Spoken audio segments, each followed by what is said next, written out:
अच्छा जी, लास्ट 2 क्लासों से आप लोगों का एक नया टॉपिक स्टार्ट हुआ था। उससे पहले हम क्या कर रहे थे, फास्ट एपीआई कर रहे थे, जिसके अंदर हम ये सीख रहे थे कि बैकएंड, अच्छा बैकएंड कैसे बनाया जाता है।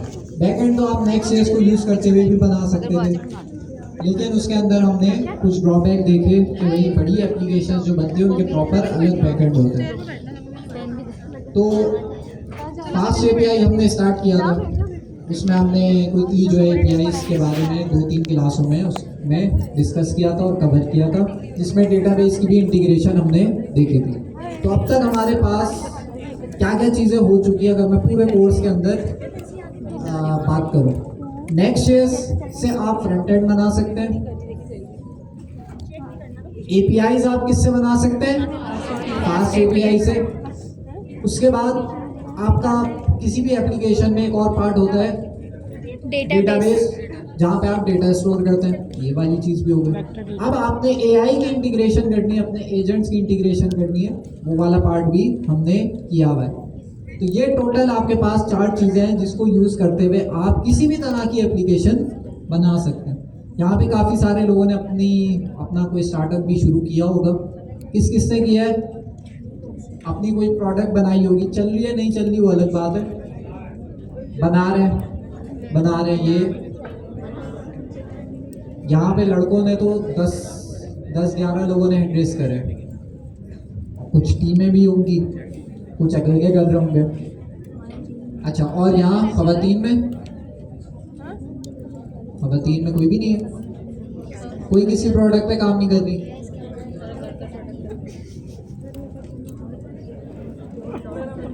एक भी नहीं है, खड़ा होना पड़ेगा। कौन है दोनों? अच्छा, एक जो है ये प्रोडक्ट पे काम कर रही है और कोई भी नहीं कर रहा। दो लोग कर रहे हैं, 3।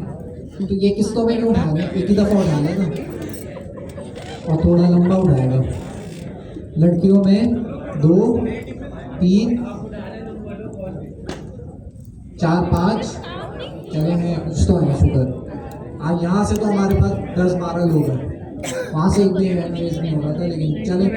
और किसने बना दिए और उन्होंने लॉन्च कर दिए। एक शहाबुद्दीन ने लॉन्च कर दिया, 2 उन्होंने भी लॉन्च कर दिया, और 2 लोगों ने प्रोडक्ट अपनी बना के लॉन्च कर दिया। यहाँ पे वर्किंग चल रही है। चले, तो 2 लोगों ने प्रोडक्ट भी बना लिए है। अच्छा, ये जो 4 चीज़ें मैंने बताई हैं कि जो हमने चीज़ें पूरे कोर्स में कवर करी हैं, इसके अंदर और भी चीज़ें थी बीच में, प्रॉम्प्ट इंजीनियरिंग हो गया, पाइथन हो गया, टाइपस्क्रिप्ट हो गया, ये सारी चीज़ें भी थी। लेकिन इन 4 चीज़ों को यूज़ करते हुए आप पूरी एप्लीकेशन, किसी भी तरह की एप्लीकेशन आप बना सकते हैं। एक चीज़ इसमें मिसिंग है, वो क्या रह गई है आप लोगों की? डिप्लॉयमेंट, क्लाउड, जिसके अंदर सर अमीन ने बड़ा एक्सटेंसिव आप लोगों का लेक्चर दिया था, जिसके अंदर पूरी थ्योरी आपको बताई गई थी क्लाउड के हवाले से कि बना तो ले। फ्रंट एंड की डिप्लॉयमेंट तो बहुत आसान है, व्हाट्सएप पे गए डिप्लॉय कर दिया। बैक एंड की डिप्लॉयमेंट कैसे करेंगे, वो सबसे बड़ा मुश्किल काम है। नेक्स्ट.जेएस से बड़ा आसान किया हुआ है आप लोगों के लिए, वो फ्रेमवर्क है, उससे कहा है कि भाई आप बस बनाओ, डिप्लॉयमेंट व्हाट्सएप पे इजीली हो जाती है। जी,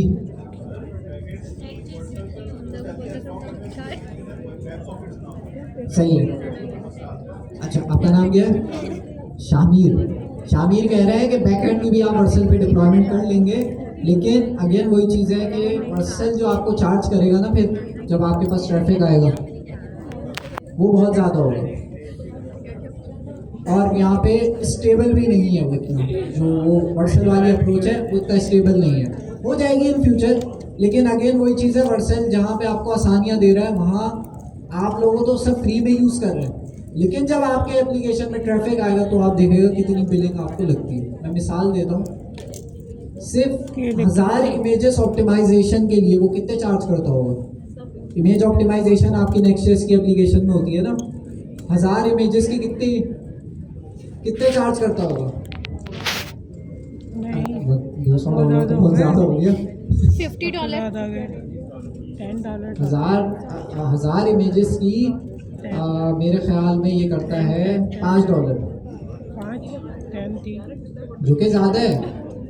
जिस एप्लीकेशन में 1-1 लाख इमेजेस हों तो वो कैसे ऑप्टिमाइजेशन करेंगे व्हाट्सएप में।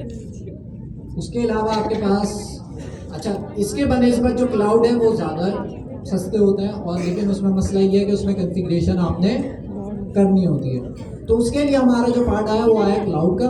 क्लाउड के अंदर हमने थ्योरी पढ़ी कि किस तरह से आप लोग जो है किस तरह से आर्किटेक्चर बनता है, फ्रंट ईयर होता है, मिडिल ईयर होता है, और आखिर में बैकएंड आपके पास होता है। तो ये सारी चीज़ें हमने डिस्कस करी थी। उसके बाद आप लोगों ने स्टार्ट किया था डॉकर।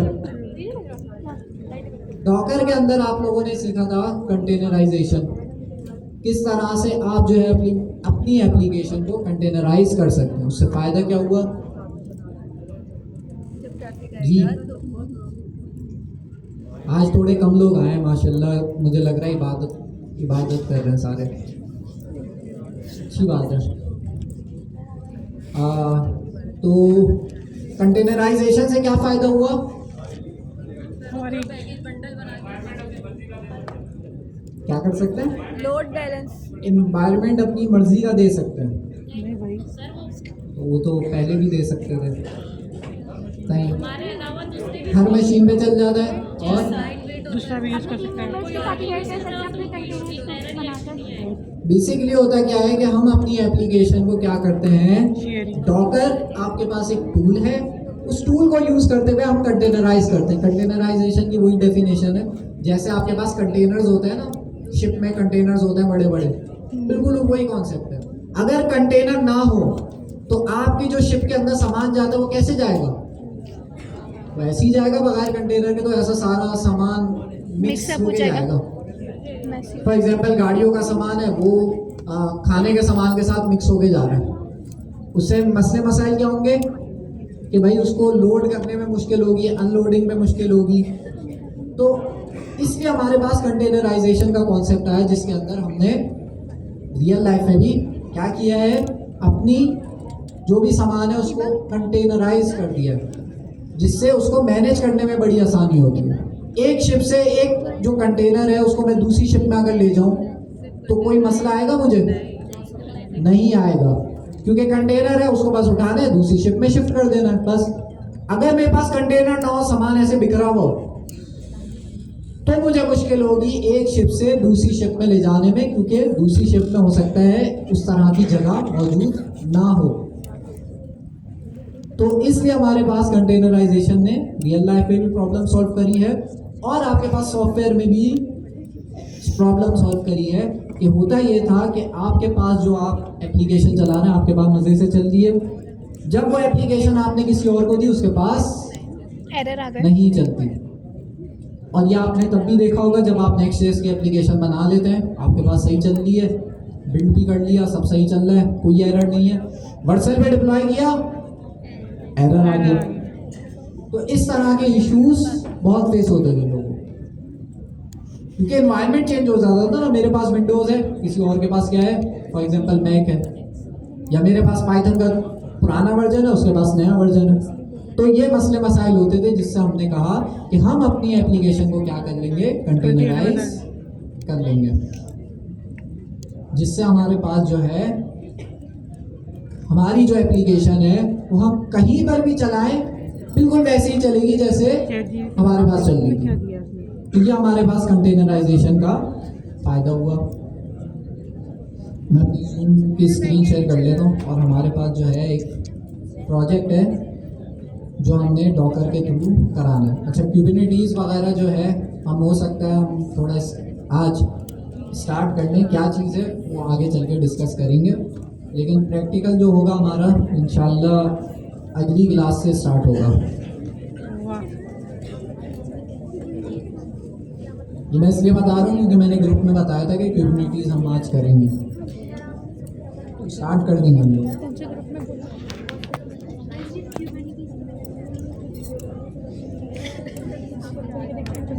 अच्छा, उसमें कमेंट भी आए थे कि भाई डॉकर में जो है कंफ्यूजन है, तो आज सारी कंफ्यूजन जो है वो डॉकर के हवाले से कंप्लीट जो भी सवाल हो पूछ लेगा।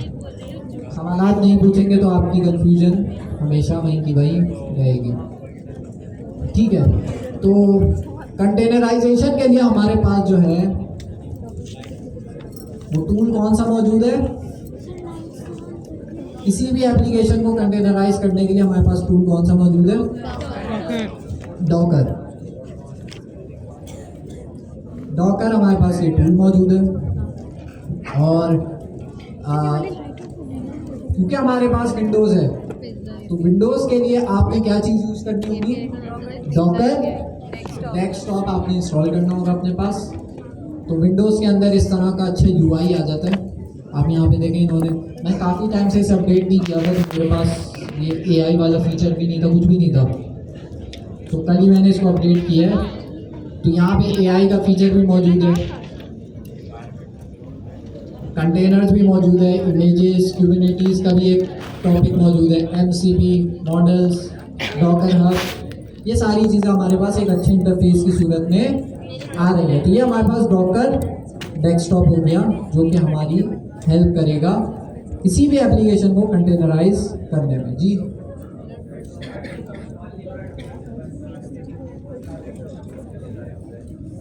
डॉकर डेस्कटॉप इंस्टॉल नहीं हो रहा है। रैम कितनी है आपकी? 4 GB है ना? हाँ, फिर मसला करेगा। रैम बढ़वाएं, 8 GB तो करे मिनिमम, क्योंकि रैम ज़्यादा लेता है। यहाँ पे मेरी जो ले रहा है रैम 6 GB कंज्यूम कर रहा है। जिनकी रैम कंज्यूम हो, जिनके पास रैम कम होती है उनके पास भी ये मसला आता है। रैम बढ़ाएं। WSL2 आप कहाँ से कर रहे हैं? अच्छा, जिसका भी एरर आया करे ना, आपने डिस्कॉर्ड पे टिकट बनाया उसका, तो फिर कैसे सॉल्व होगा? हो सकता है किसी और का भी सेम एरर हो। तो अगर आप हमारे डिस्कॉर्ड पे जो है वो टिकट बनाएं तो उससे ये फ़ायदा होगा कि आपका अगर मसला हल हो जाता है तो किसी और का सेम मसला इन फ्यूचर आता है तो उसका भी हल हो जाएगा। तो टिकट बनाए लाजमी, और वहीं पे आपको कोई ना कोई, हमारे पास बहुत सारे सीनियर स्टूडेंट्स हैं जो कि हेल्प कर रहे होते हैं। मुनीब को जो है मैंने, मुनीब जो बैठे हुए हैं यहाँ पे, इनको मैंने फॉर्म का लीड बनाया था, तो ये फॉर्म को मैनेज कर रहे होते हैं।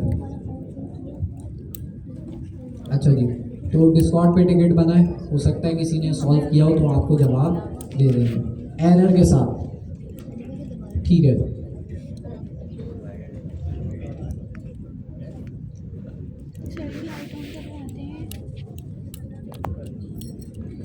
अच्छा, मैंने नोशन के अंदर एक गाइड बनाई थी आप लोगों के लिए, और ये पब्लिश भी मैंने कर दी है। तो इसमें से हम जो है बहुत सारी चीज़ें फास्ट फॉरवर्ड लेके चलेंगे क्योंकि हम पहले से कर चुके हैं। और जो है आखिर में हमने दानियाल मौजूद है। दानियाल, आपने वो डिप्लॉयमेंट वाला कर लिया रेलवे पे? ठीक है, तो लास्ट में जो है दानियाल आपको आपके बैकएंड को क्लाउड पे फ्री में डिप्लॉय करना भी सिखाएंगे। तो आपका बैकएंड भी डिप्लॉय हो जाएगा, फ्रंट एंड तो वर्सल में हो ही रहा है, आप इजीली उसको कनेक्ट कर पाएंगे। अच्छा जी, तो हमने लास्ट क्लास में डिस्कस किया था इमेज कंटेनराइजेशन। डॉकर जो है उसके अंदर 2 कोर कॉन्सेप्ट्स हैं, इमेज और दूसरा कौन सा है? कंटेनर। अच्छा, 3 है बल्कि, तीसरा है डॉकर फाइल। ये 3 चीज़ें आपको अगर आती है तो कंटेनराइजेशन करना किसी भी एप्लीकेशन को कोई मुश्किल काम नहीं है। तो पहली चीज़ है आपके पास इमेज। इमेज क्या होती है भाई? फॉर एग्जाम्पल, मेरा एक सॉफ्टवेयर, मेरी फास्ट API की एप्लीकेशन तैयार है, मेरा बैकएंड तैयार है। अब मुझे उसको कंटेनराइज करना है। उसका सबसे पहला स्टेप क्या होगा?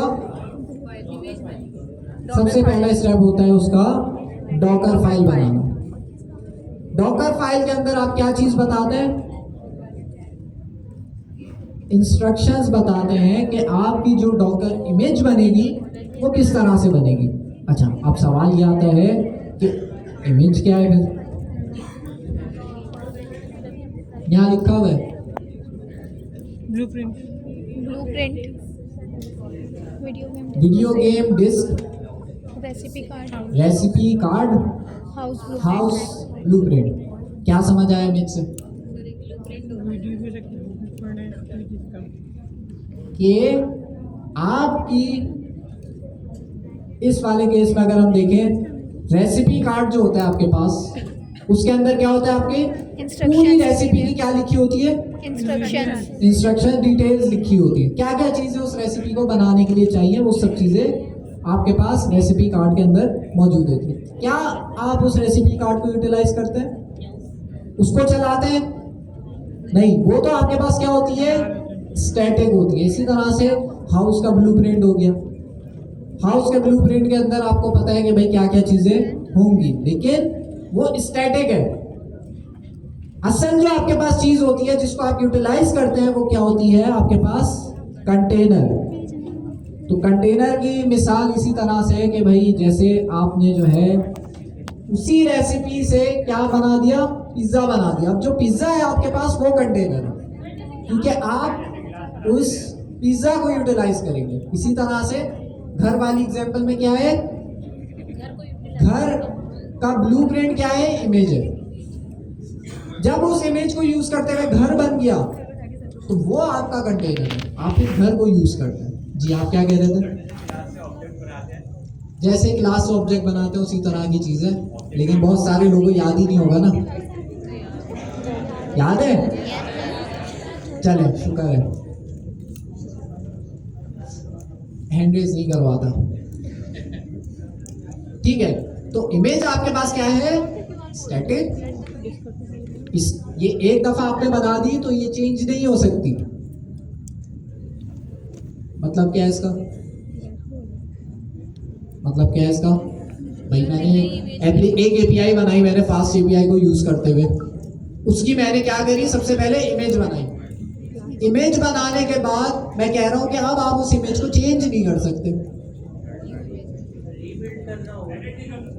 एडिट नहीं कर सकते। तो मतलब अगर मैं नई एपीआई ऐड करूंगा तो नई एपीआई की मैं क्या अलग इमेज बनाऊंगा? बिल्कुल ऐसा ही है कि एक दफा इमेज बन गई तो आप उसको चेंज नहीं कर सकते। अब आपको दूसरी, अगर आपने एपीआई में चेंजेस करी है तो आपने फिर से एक नई इमेज बनानी होगी। तो नई इमेज, पुरानी वाली वैसी की वैसी रहेगी, नई इमेज आपके पास ऐड हो जाएगी।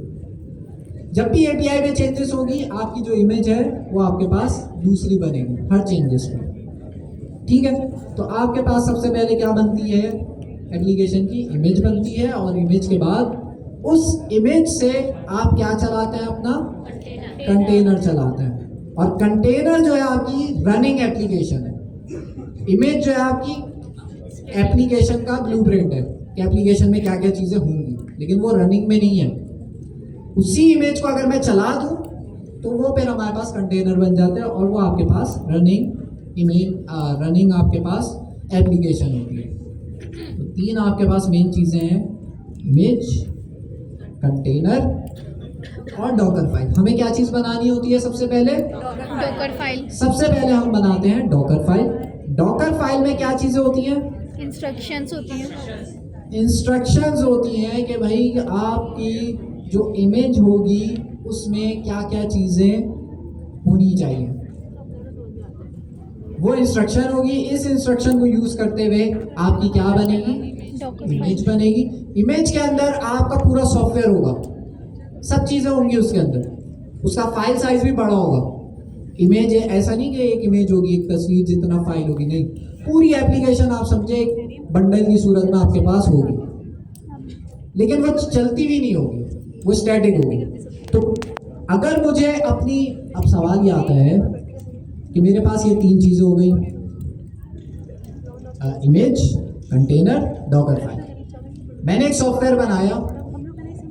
सॉफ्टवेयर बनाने के बाद अब मैं चाह रहा हूँ मेरा सॉफ्टवेयर आप लोग यूज़ करें, मतलब अपने पास एज अ डेवलपर आप लोग अपने पास डाउनलोड करके यूज़ करें, या अपनी एप्लीकेशन में आप लोग यूज़ करें। मेरा सॉफ्टवेयर अपनी एप्लीकेशन में आप लोग यूज़ करें। तो आपको क्या चीज़ चाहिए होगी? उसकी कंटेनर चाहिए होगा, इमेज चाहिए होगी, या डॉकर फाइल चाहिए होगी? फाइल इमेज चाहिए होगी। आपको क्या चाहिए होगी? इमेज मेरे सॉफ्टवेयर की इमेज चाहिए होगी। उस इमेज को आप अपने पास जब चलाएंगे तो आपके पास कंटेनर अप होगा, जिसका मतलब जो भी उस इमेज में चीजें हैं वो चलना स्टार्ट हो जाएंगी। तो जब भी मैं आप लोगों के साथ शेयर करूंगा, मैं इमेज शेयर करूंगा। तो इमेज ऐसे ही बहुत सारे लोगों ने पूरी दुनिया में शेयर करी हुई है। अगर मैं यहाँ पर एक प्लेटफॉर्म है डॉकर हब, इस प्लेटफॉर्म पे अगर मैं जाऊँ तो बहुत सारी एप्लीकेशंस आपको मिल जाएंगी जो डिफरेंट लोगों ने बनाए, डिफरेंट कम्युनिटी ने बनाए और डॉकर हब पे डाल दिए। डॉकर हब में वो सारी इमेजेस जो हैं आपके पास, वो आप अपने पास इंस्टॉल करके चला सकते हैं। कुछ एग्जांपल्स देखते हैं कि ऐसी कौन सी इमेजेस हैं जो आप यूज़ कर सकते हैं फ्री ऑफ कॉस्ट। मतलब यहाँ पे जो भी चीज़ें हैं आपके पास जो है ओपन सोर्स है, जिसको आप इंस्टॉल करके यूज़ कर सकते हैं।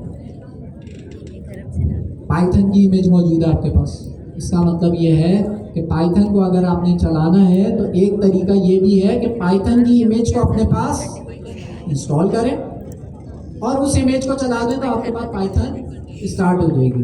तो मुझे अलग से पाइथन इंस्टॉल नहीं करना पड़ेगा, डॉकर के थ्रू भी मैं चला सकता हूँ। लेकिन और एग्जांपल देखते हैं कि कौन सी कोइन, तो हर किसी को पता ही होगा कोइन। ये एआई आपके पास मॉडल है, तो ये वाली इमेज क्या करती होगी? गैस करें। एआई कोइन, मुझे नहीं पता। Qwen 3 is the latest Qwen LLM built for top tier coding, math और एक्सेट्रा। इसकी डिटेल होगी, लेकिन इस शॉर्ट डिस्क्रिप्शन से आपको क्या समझ आ रहा है? CLI होगी। देखते हैं कि भाई ये CLI है या आपके पास कुछ और चीज़ है। मुझे तो नहीं लग रहा है CLI है। ये आपके पास कोइन 3 अगर आपने लोकली चलाना है तो डॉकर को यूज़ करते हुए आप अपने पास चला सकते हैं। तो जहाँ तक इनके डिस्क्रिप्शन से समझ आ रहा है कि ये आपके पास कोइन 3 का मॉडल है। कोइन 3 आपके पास क्या है? ओपन सोर्स है, जिसको आप अपने पास डाउनलोड करके चला सकते हैं। तो चलाने का क्या तरीका होगा? सिंपल, आपने कोइन 3 की इमेज उठाई और उसको चला दिया। तो उसकी कमांड्स होती हैं जो अभी हम आगे ट्यूटोरियल्स में देखेंगे। तो और हमारे पास कौन कौन से ओपन सोर्स मौजूद है? हर चीज़ का आपको मिल जाएगा। ये क्या है? एक सेकंड, आगे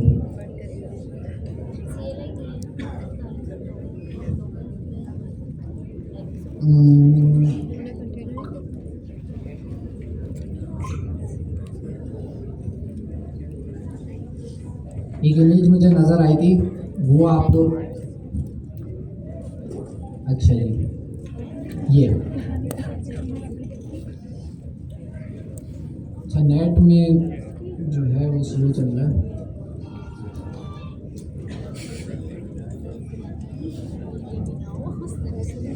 तो मतलब ये पूरी दुनिया से बहुत सारे लोगों ने अपने सॉफ्टवेयर्स बना के, उनकी इमेजेस बना के डॉकर हब पे डाल दिए, जिसका मतलब ये है कि हर कोई उसे यूज कर सकता है।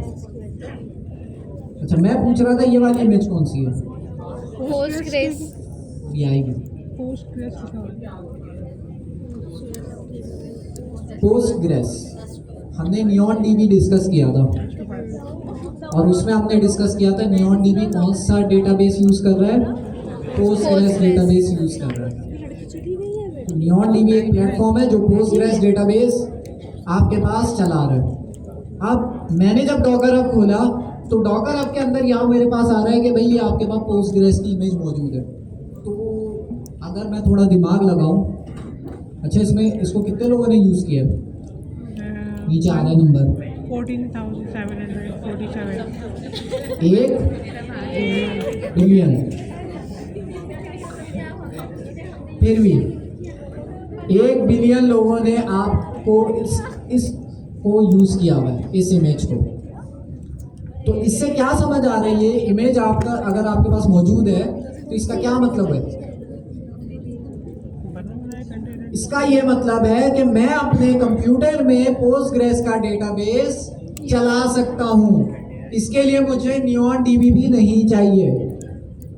नियॉन डीबी एक सर्विस है जो पोस्टग्रेस को मैनेज करके आपको दे रही है, जिसका मतलब यह है कि आपको कुछ नहीं करना, आपने उनकी एपीआई की लेनी है और अपने पास चलानी है, डेटाबेस वो मैनेज कर रहा है। अब मैं चाह रहा हूँ भाई नियॉन डीबी ना मैनेज करे, मेरा प्राइवेट डेटा है, मैं क्यों नियॉन डीबी के पास रखवाऊँ। तो मैं अगर अपना प्राइवेट डेटा जैसे बैंक से, तो बैंक्स क्या करेंगे, इस तरह का पोस्टग्रेस का डेटाबेस अपने पास इंस्टॉल करेंगे और अपने कंप्यूटर पे चलाएंगे। तो ये सारी चीजें कौन आसान कर रहा है आपके लिए? डॉकर।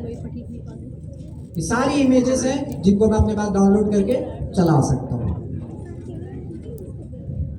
तो ये भराव है, इसके अंदर हर तरह की आपको हर तरह का सॉफ्टवेयर मिल जाएगा। तो कभी भी आपको फॉर एग्जांपल एयरटेबल का नाम सुना है? एयरटेबल एयरटेबल क्या है? वो पेड है। एयरटेबल जो है आपके पास, एयरटेबल जो है आपके पास, जिनको नहीं पता वो गूगल शीट की तरह है, लेकिन इसके अंदर और भी बहुत सारे फीचर हैं। एयरटेबल ये गूगल शीट की तरह है, ये बहुत सारी इंटीग्रेशन देता है, लेकिन इसकी प्राइसिंग जो है वो ज़्यादा है, मतलब पेड है। फ्री है इसके अंदर लेकिन कुछ हद तक है, फिर पेड है। अब मैं चाह रहा हूँ कि भाई मैं एयरटेबल जैसा ही कोई सॉफ्टवेयर यूज़ करूँ फ्री में। एयरटेबल क्या है? एयरटेबल एक पेड सर्विस है, फ्री भी है इसका, लेकिन पेड आपका फ्री टियर बहुत जल्दी ख़त्म हो जाता है अगर आपके रिकॉर्ड ज़्यादा हैं। तो मैं चाह रहा हूँ मुझे एयरटेबल जैसा कुछ प्लेटफॉर्म यूज़ करना है फ्री में। तो क्या करूँ? इसका डॉकर इमेज यूज कर। क्या एयरटेबल की डॉकर इमेज मुझे मिलेगी? नहीं मिलेगी। क्यों? अगर उन्होंने इसकी इमेज दे दी तो फिर इनका क्या रोल रह गया? कारोबार कैसे चलेगा? है, फिर तो सब फ्री में यूज कर रहे होंगे। तो एयरटेल की टक्कर में आपके पास दूसरा जो प्लेटफॉर्म है वो कौन सा है? अरे वो मुझे गई नाम याद नहीं है लेकिन मैं सर्च कर लेता हूँ।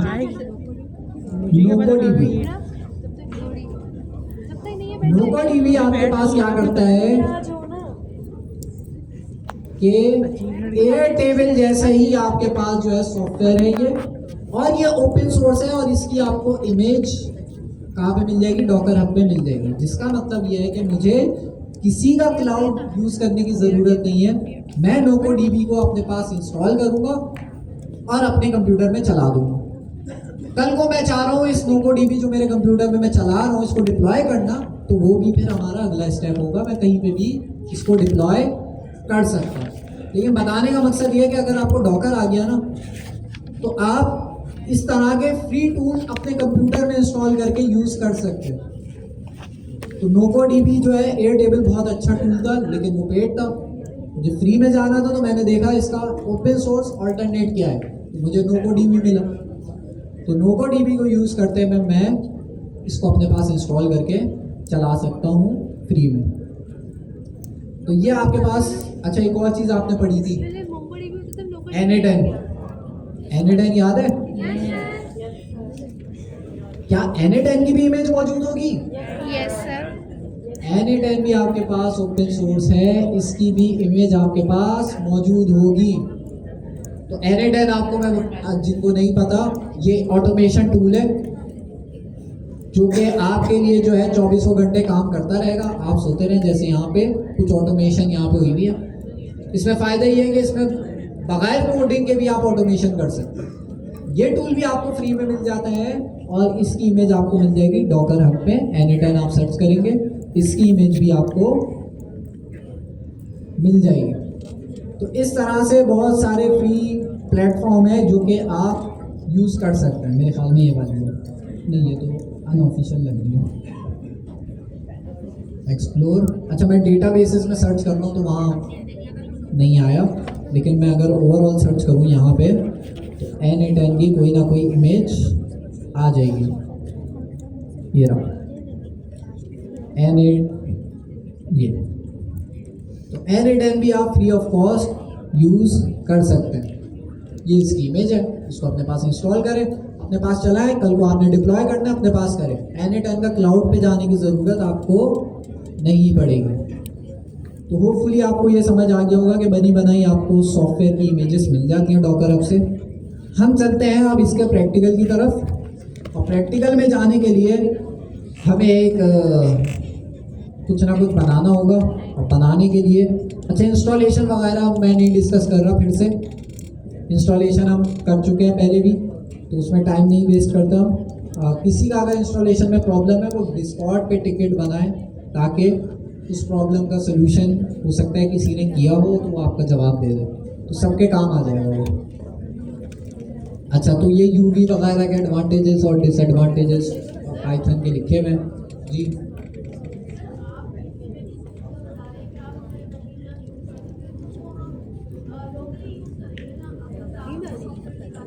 लोकली करेंगे डाउनलोड करके, कहाँ पे करेंगे? क्लाउड पे ही करेंगे, ऐसे ही है। तो एक दफ़ा फिर से बता देता हूँ, जितनी भी इमेजेस हैं, कोई भी सॉफ्टवेयर हो, उसको अगर मुझे यूज़ करना है, उसकी इमेज मैं अपने पास डाउनलोड करूँगा और उसको यूज़ करूँगा।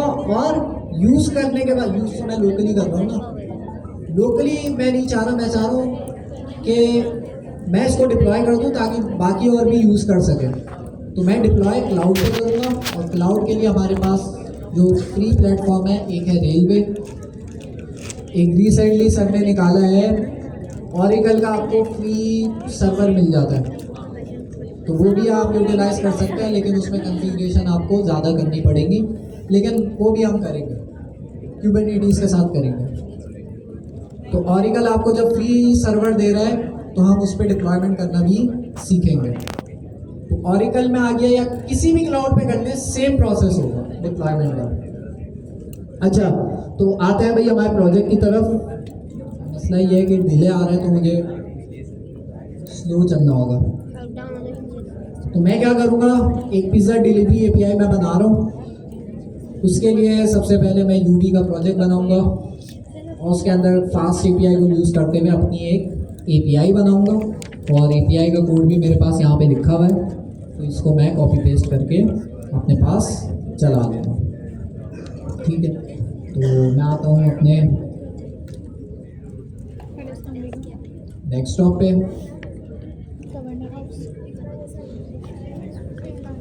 अच्छा, एक और चीज़, ये जो मैं ट्यूटोरियल लेके चल रहा हूँ ना, ये कहाँ से लेके चल रहा हूँ, ये मुझे कहाँ से मैंने ट्यूटोरियल बनाया है, ये मैंने आपकी जो बुक है वहाँ से बनाया। तो बुक कौन सी वाली है आपकी? फैक्ट्री वाली। फैक्ट्री, क्या नाम है उसका? Agent factory. agentfactory.penaversity.org आपकी ये असल बुक है। इसके अंदर पूरा डॉक्टर का ट्यूटोरियल। सर गिर गया, मैं तो बैठा हूँ। कौन गिर गए? कुर्सी टूट गई। डॉक्टर के बारे में पता है और वो आगे पढ़ना चाहते हैं, तो भाई इस बुक से स्टार्ट करते हैं आगे। Chapter number. और ये जो हम पढ़ रहे हैं, ये आपके पास पूरी बुक में बहुत सारे पार्ट्स हैं। हम जो पढ़ रहे हैं वो कौन सा पढ़ रहे हैं? Cloud native development. तो पूरी डिटेल्स, सब चीज़ें इस बुक में मौजूद है। डॉकर फॉर एआई सर्विसेज, ये वाला हम पार्ट कर रहे हैं। अगला जो हम करेंगे क्यूबरनेटिस करेंगे, और जाहिर है पूरी बुक है, हम पूरा कंप्लीट नहीं कर पाएंगे क्योंकि टाइम कम है, लेकिन हम इम्पोर्टेंट चीज़ें कर लेंगे। अगला पार्ट जो आपका होगा वो होगा क्यूबरनेटिस का। ये भी आप लोग पढ़ना स्टार्ट कर सकते हैं जिनको पढ़ना है। इसकी सर्टिफिकेशन भी है, तो उसके बारे में भी हम लोग डिस्कस करेंगे। पहले आप लोग पढ़ लें, और उसकी बड़ी वैल्यू है, वो इंटरनेशनल सर्टिफिकेशन है, उसकी बड़ी वैल्यू है। अच्छा, तो हम आ जाते हैं, यहाँ से मैं लेके चल रहा हूँ। यहाँ पे हर एक चीज़ की जो है डिटेल मौजूद है। तो पेनावर्सिटी ने क्या किया है आप लोगों के लिए, एक मैंने ये नोट किया, आप लोगों को सबसे ज़्यादा स्किल बनाने में प्रॉब्लम आती है, सही है? टोकन ख़त्म हो जाते हैं और वेस्ट हो जाता है। बेसिकली स्किल बनाते बनाते ही आपका वो टोकन ख़त्म हो जाता है। तो पेनावर्सिटी ने आप लोगों के लिए क्या किया है, एक रैपो बनाई है जिसका नाम है क्लाउड कोड स्किल्स लैब। इस रैपो के अंदर आपको कुछ इंपॉर्टेंट स्किल्स जो है वो बिल्ट इन देनी है, जैसे कि कॉन्टेक्स्ट 7 की इमेज, कॉन्टेक्स्ट 7 की स्किल इसमें बिल्ट इन है। और उसके अलावा जो है मुझे डॉकर की इमेज बनानी थी, वो भी मैंने बना ली है।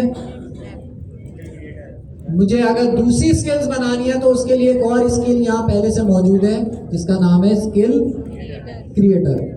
इस एक स्किल को यूज करते हुए मैं जितनी स्किल्स बनाना चाहूँ मैं बना सकता हूँ, लेकिन यहाँ पे कुछ इंपॉर्टेंट स्किल्स पहले से बनाई भी है और ये आपको कहाँ से मिलेगी? Agent factory. ये आपको मिल जाएंगी, ये जो पेनावर्सिटी का जो डॉकर फॉर एआई, ये जो क्लाउड नेटिव का पार्ट है, इसके अंदर जब आप जाएंगे तो इसके अंदर चैप्टर 49 है। इसके अंदर पहले ही जो स्टेप है बिल्ड योर डॉकर स्किल, इस पे जब आप जाएंगे तो ये आपको डॉकर की स्किल बनाना सिखा रहे हैं। स्किल बनाने के लिए आप लोगों को बताया गया है कि ये आपकी रेपो है। इस पे मैं जाऊँ अंदर तो एक पेनावर्सिटी ने मेरे लिए रेपो बनाई हुई है जिसके अंदर जो है कुछ इंपॉर्टेंट स्किल्स इसके अंदर डाल के मुझे दे दिए। तो जब भी मैं नया प्रोजेक्ट स्टार्ट करता हूँ ना, मैं इस रेपो से स्टार्ट करता हूँ ताकि जो है मेरे पास जो इंपॉर्टेंट स्किल्स हैं वो पहले से मौजूद हो। बाज़ स्किल्स मैं अपने दूसरे प्रोजेक्ट से कॉपी पेस्ट कर लेता हूँ। तो स्किल्स आपके पास जो है क्लाउड कोड की ज़रूरी है ताकि जो है आपकी डेवलपमेंट आसान हो। तो मैं भी इसी की स्किल लेके चल रहा हूँ।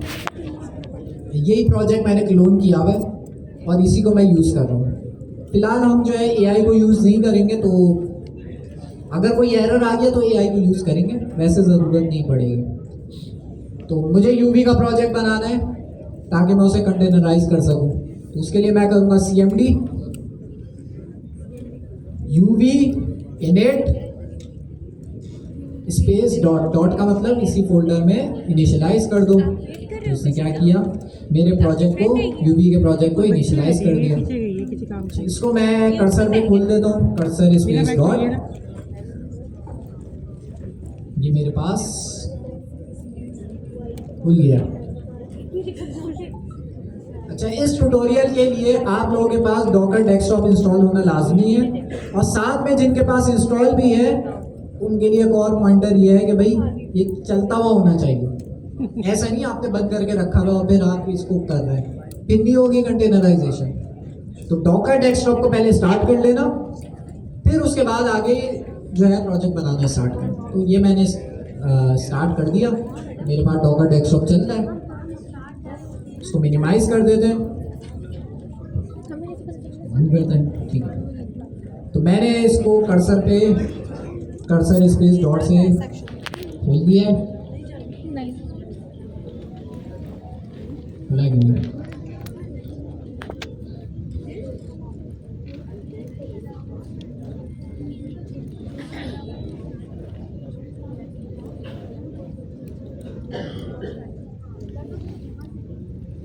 खुलेगा खुलेगा।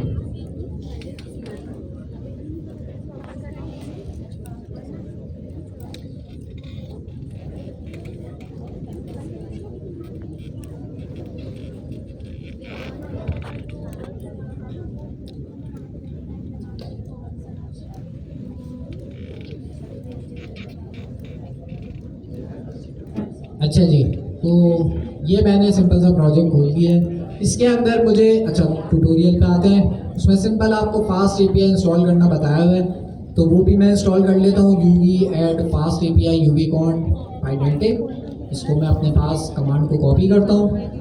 फास्ट API का पैकेज मैं अपने पास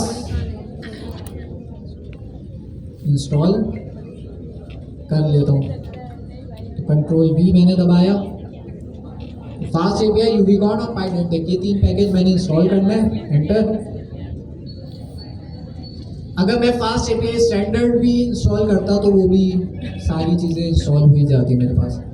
तो खैर ये 3 पैकेजेस मैंने इंस्टॉल कर लिए हैं। अगला स्टेप क्या है? अगला स्टेप है हमारे पास API का कोड लिखना। तो API का कोड क्या है मेरे पास? ये फास्ट API का कोड है जिसके अंदर ये पिज़्ज़ा डिलीवरी API मैं बनवाना चाह रहा हूँ। और इसके अंदर मेन जो APIs होंगी वो होगी, एक ऑर्डर की API होगी कि भाई मैं ऑर्डर प्लेस कर सकता हूँ, और ऑर्डर गेट करने की API है कि भाई मेरे जितने भी ऑर्डर्स हैं उनकी लिस्ट आ जाए। सारे ऑर्डर्स की लिस्ट आ जाएगी। अगर मुझे किसी एक स्पेसिफिक ऑर्डर की डिटेल चाहिए तो उसके लिए भी एक एपीआई बनी हुई है, मेन्यू की एपीआई भी एक बनी हुई है। तो इस तरह से एक एपीआई बनी हुई है जिसको यूज़ करते हुए मैं जो है अपना फास्ट एपीआई का एक प्रोजेक्ट बना सकता हूँ। तो इन सारी एपीआईज को मैं कॉपी करता हूँ, हो गई। और यहाँ पे अपने प्रोजेक्ट में, अब ये आपका कोई सा भी प्रोजेक्ट हो सकता है, मेरा सिंपल फास्ट एपीआई का प्रोजेक्ट है, यहाँ पे आपका एजेंट्स का भी प्रोजेक्ट हो सकता है, कुछ भी हो सकता है। इसको मैंने फास्ट एपीआई को सेव कर लिया, मेरी कुछ एपीआई बन गई है। इसको चलाते किस तरह थे, इसको चलाते किस तरह से थे, यूवी कौन से किया? जब project.toml के अंदर आपके पास ये डिपेंडेंसीज आ रही होती हैं, ये खुद ही बन जाती है फाइल, तो हमें इसकी टेंशन लेने की ज़रूरत नहीं है। अगर मुझे यूवी को यूज़ करते हुए चलाना है तो मैं सिंपल क्या रखूँगा, यूवी रन फाइल का नाम। पहले तो हम यूवी कॉन करके करते थे, उसका क्या हुआ, उसका क्या हुआ, उसका ये हुआ कि अगर आप इस फाइल के सबसे बॉटम पे आए तो ये लिखा हुआ ही तो है, मैंने uvcon.run का फंक्शन कॉल किया हुआ है, तो ये भी कोई काम करेगा।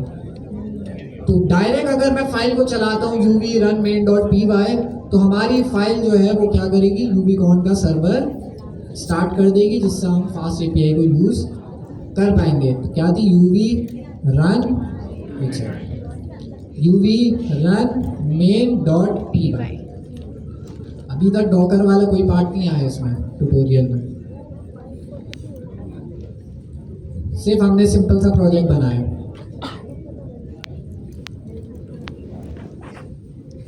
uvrun main.py, हमारा फास्ट एपीआई का प्रोजेक्ट स्टार्ट हो गया। अगर मैं जाऊं लोकल होस्ट 8000 पे, तो अच्छा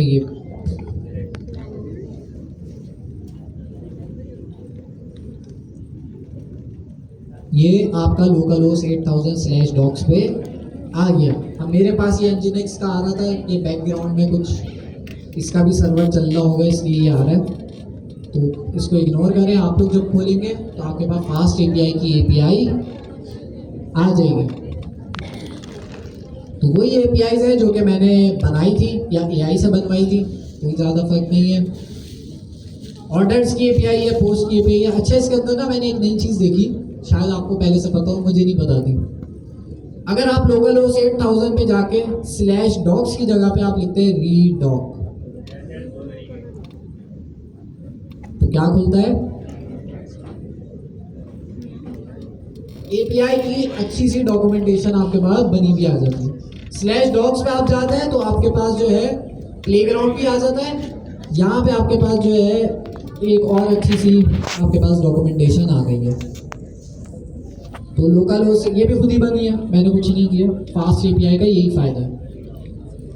क्या किया मैंने यहाँ पे, लोकल होस्ट 8000/redoc। जब आप इस यूआरएल पे जाते हैं तो ये अच्छी एपीआई बन जाती है, मतलब डॉक्यूमेंटेशन बन जाती है। तो यहाँ पे भी आप देख सकते हैं। अच्छा जी, बैक आते हैं। यहाँ तक किसी का कोई सवाल, यहाँ तक किसी का कोई सवाल? एक ही काम करते हैं, लेकिन आप देख रहे हैं ये भी, देखा जाए तो ये भी डॉक्यूमेंट्स बना रहे हैं, लेकिन यहाँ पे और उसमें और इसमें मुझे ये फर्क नज़र आ रहा है कि यहाँ आपको प्लेग्राउंड पे ज़्यादा फोकस किया गया है कि आप टेस्टिंग वगैरह कर सकें, वहाँ पे डॉक्यूमेंटेशन पे ज़्यादा फोकस किया गया। तो पूरी डॉक्यूमेंटेशन आपको अच्छे फॉर्मेट में मिल रही है। आप डॉक्स पे भी चले जाएँ तो आपको सारी इन्फॉर्मेशन मिल ही जाएगी। किसी और का कोई और सवाल?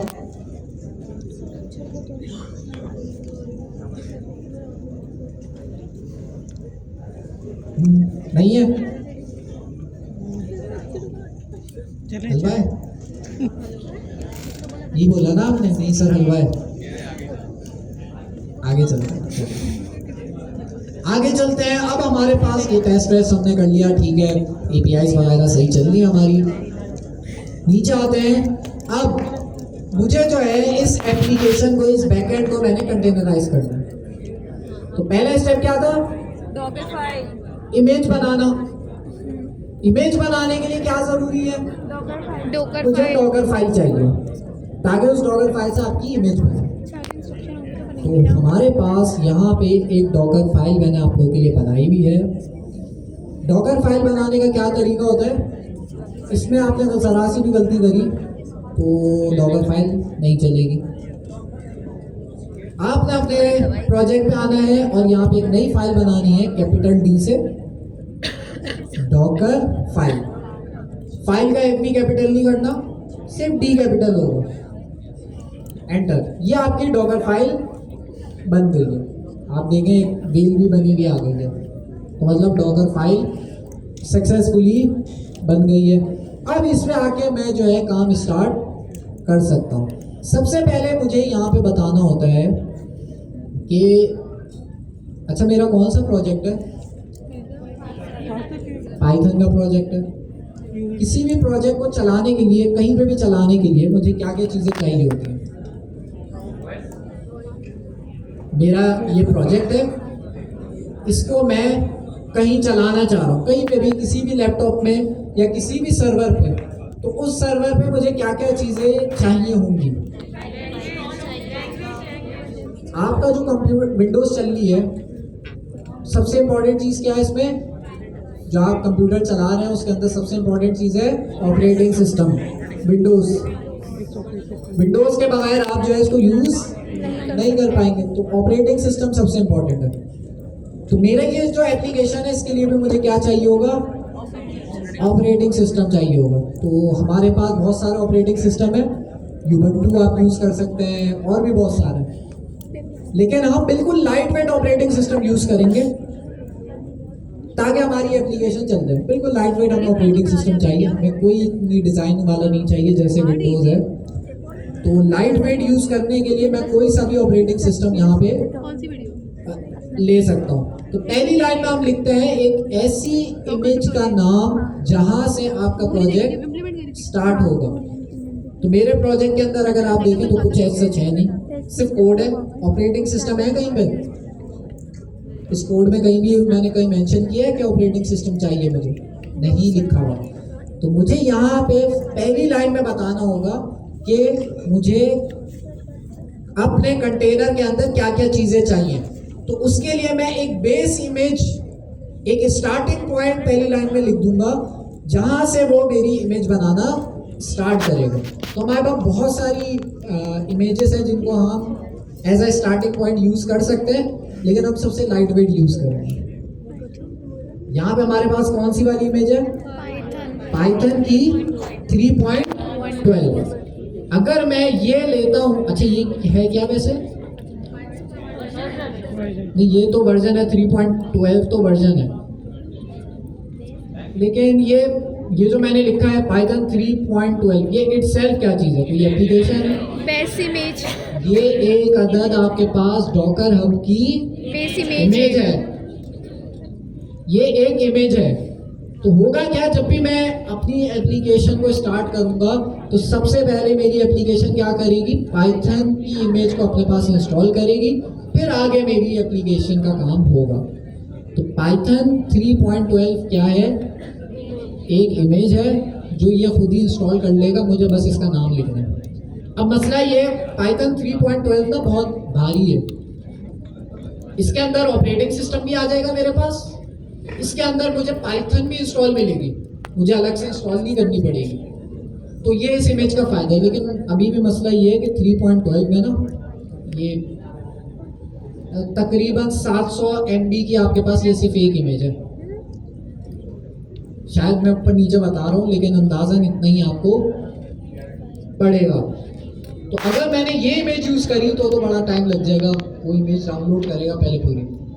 तो एक काम करते हैं, करके देख लेते हैं। पाइथन 3.12 नहीं, एक बार करेगा। अगर मैं दूसरी एप्लीकेशन भी बना रहा हूँ तो उसके अंदर भी मुझे फॉर एग्जांपल ये वाला बेस इमेज चाहिए। अगर मैं इस बेस इमेज को डाउनलोड दोबारा नहीं करूँगा, मेरे पास एक ही दफ़ा जो मेरे कंप्यूटर में ये उसी को यूटिलाइज करेगा। ये डॉकर का एडवांटेज है। कि जो भी आपके पास रिसोर्सेज पहले से डाउनलोड हुई है डॉकर उसको यूटिलाइज करेगा, ना कि दोबारा से इंस्टॉल करेगा। तो खैर, तो सबसे पहले हमने क्या डालना होता है, बेस इमेज डालनी होती है। उसके बाद वर्क डायरेक्टरी, ये क्या है, क्या हम काम अभी कर जब रहे मैंने हैं? प्रोजेक्ट स्टार्ट किया तो इस प्रोजेक्ट के अंदर मेरी वर्क डायरेक्टरी कौन सी थी, ये क्लाउड कोड स्किल्स लैब ये वाली थी। इसके अंदर मैं अपना जो है एप्लीकेशन बना रहा हूँ, इसके बाद नहीं बनाऊंगा, इसके बाहर अगर बना रहा हूँ तो वो दूसरी एप्लीकेशन होगी। इस एप्लीकेशन की मेरी जो वर्किंग डायरेक्टरी है उसका नाम है क्लाउड कोड स्किल्स लैब।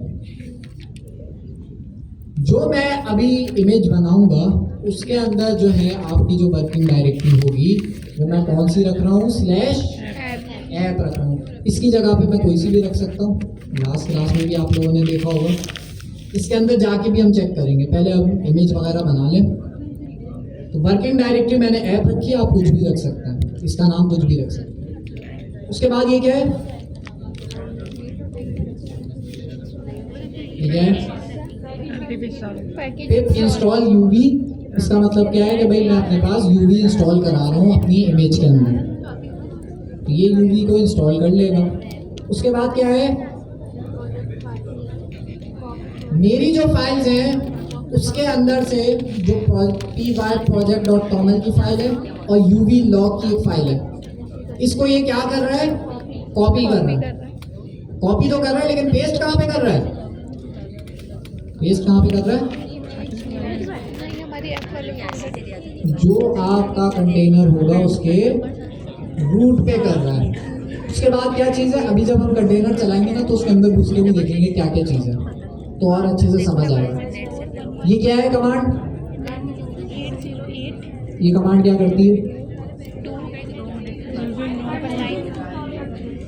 ये फाइल मैंने ट्यूटोरियल बनाया है तो उसके अंदर है ये पूरी फाइल, मैं ट्यूटोरियल शेयर कर दूंगा डिस्कॉर्ड पर, ठीक है। 1626 कॉपी कहाँ से की है, ये DA ये कॉपी करेगा 686 मेरा जो यूवी का प्रोजेक्ट है ना, यहाँ से, यहाँ देखें py-project.toml की एक फाइल है, इसको कॉपी करेगा। और हाँ वो लॉग की फाइल नहीं है, ये यूवी लॉग की फाइल है, इसको कॉपी करेगा। इन दोनों को कॉपी करके कहाँ पे पेस्ट करेगा, आपका जो कंटेनर बनेगा उसके अंदर पेस्ट आपके पास कर देगा। तो ये यूवी लॉग की फाइल हो गई। और क्या है आपके पास, ये यूवी सिंक क्या करेगा, सारी डिपेंडेंसीज इंस्टॉल कर देगा। ये क्या है, main.py की फाइल को भी मैं कॉपी करके अपने पास, डॉट का मतलब क्या है, रूट में मैं क्या कर रहा हूँ, पेस्ट कर रहा हूँ। अच्छा, ये इसको जब हम कंटेनर के अंदर घुसेंगे ना फिर आपको और अच्छे से समझ आएगा ये सारी फाइल्स जा कर रही हैं। एक्सपोज अभी के लिए छोड़ दें, मैं चाह रहा हूँ लोकल होस्ट 8000 पे शो, तो इसलिए मैंने लिखा है। इसको ना भी लिखूँ तो कोई फर्क नहीं पड़ेगा, लेकिन नीचे डॉक्यूमेंट लिखा हुआ है तो छोड़ दें। लास्ट में मैंने अपनी डॉकर फाइल के अंदर क्या लिखा है, यूवी रन main.py, तो जिसका मतलब ये है कि जब भी मैं अपने कंटेनर को चलाना चाहूँगा तो कौन सी कमांड चलेगी, UV run main.py। नीचे आए अगर आप तो ये सारी चीज़ें जो हैं यहाँ पे डिटेल में एक एक चीज़ को बताया हुआ है कि फ्रॉम क्या कर रहा है, starts with Python 3.12 base image जिसका साइज 900 MB है। अगर मुझे बेस इमेज लाइट वेट करनी है तो मैं कौन सा यूज़ कर सकता हूँ, ये यूज़ कर लूँ। इसका साइज कितना है, 50 MB। तो बेस इमेज अगर मैं ये वाली यूज़ करता हूँ तो इसका साइज बहुत कम है, जिससे मेरा जो है जल्दी से ये चल जाएगा। तो बेस इमेज में पाइथन 3.12 की जगह पे पाइथन 3.12 अल्पाइन ये यूज़ कर लेगा। अगर मैं वो वाली यूज़ करूँगा वो भी चल जाएगी, लेकिन वो इंस्टॉल ही होती रहेगी। 900 MB मेरा ऐसे ही खा जाएगा, तो हम लाइट वेट रखें उतना अच्छा है जी।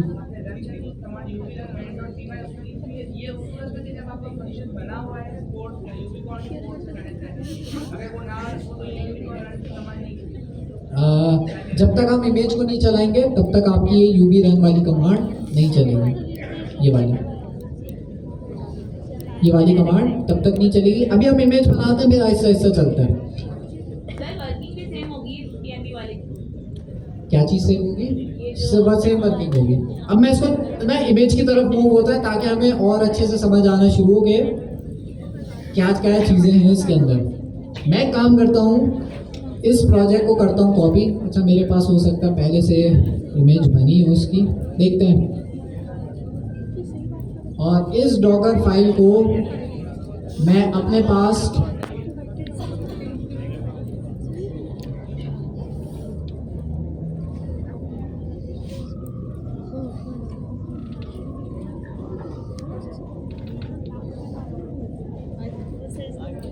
अभी नहीं चलेगा थोड़ी। अपने पास मैंने पेस्ट कर दी। यहाँ पे मैं कौन सा यूज़ कर रहा हूँ? फ्रॉम एल्पाइन वाले यूज़ कर रहा हूँ। क्यों?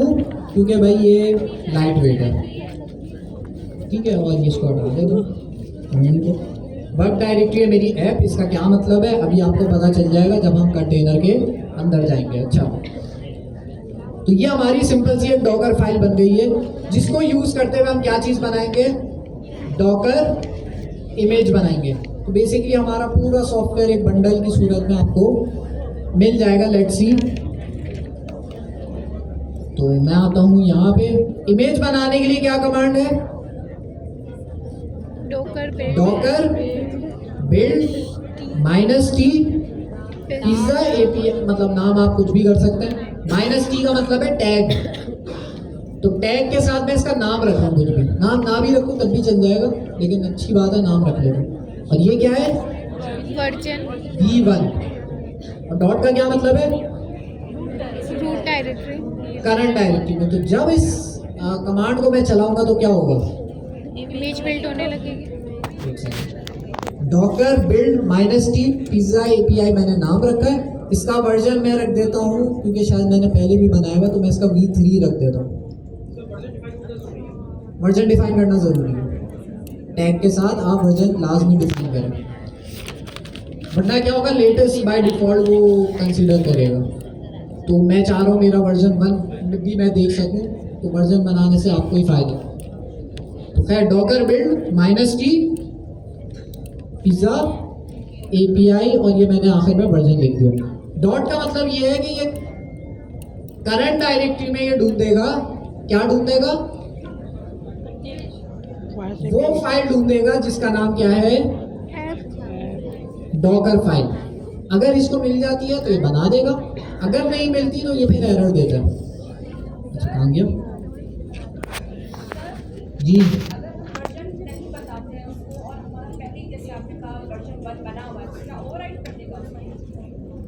चेक कर लें, ओवरराइड कर देगा। v1 अगर हमारे पास है और उसी पे अगर मैं चलाता हूँ तो ओवरराइड हो जाएगा, ठीक है। इसको मैं बंद कर देता हूँ। ये काम किया वो इमेज वाला ड्राइव हो गया। खैर, इसको मैं चला देता हूँ। अजान भी हो रही है, जब तक ये हो भी जाएगा। काफ़ी जल्दी हो गया मेरा तो।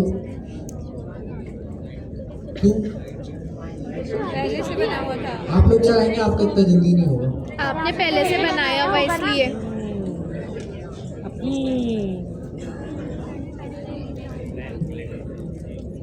इमेज बनाने के लिए सबसे पहले इससे क्या चीज़ अपने पास डाउनलोड करी होगी? Python 3.12 Python 3.12 alpine. क्योंकि मेरे पास ये पहले से था मेरे कंप्यूटर में, तो ये वाला स्टेप फौरन हो गया। आगे के कोई स्टेप मुश्किल है? नहीं। आगे तो यूडी की इंस्टॉलेशन है, वो हो गई फौरन से। बाकी कॉपी वगैरह बस।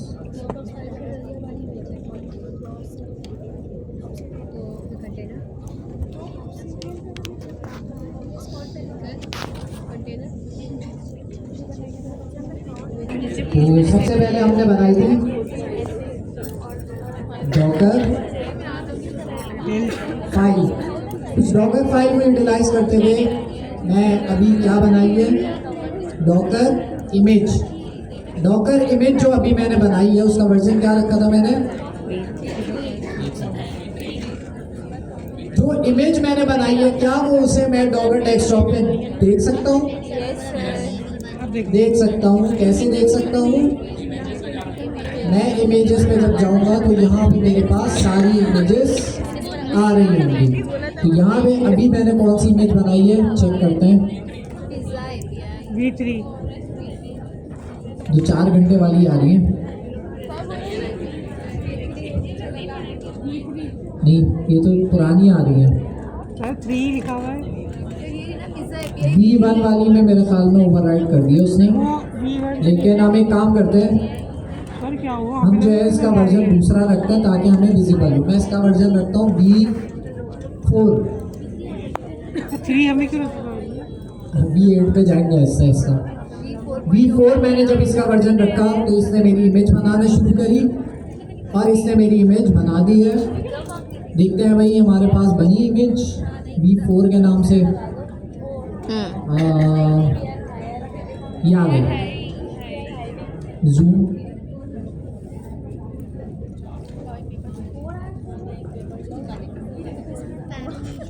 सही है। तो अभी अभी मैंने क्या बनाई है, यहाँ में ऐसा जूम नहीं हो सकता जैसे मैं नोशन में कर रहा हूँ तो।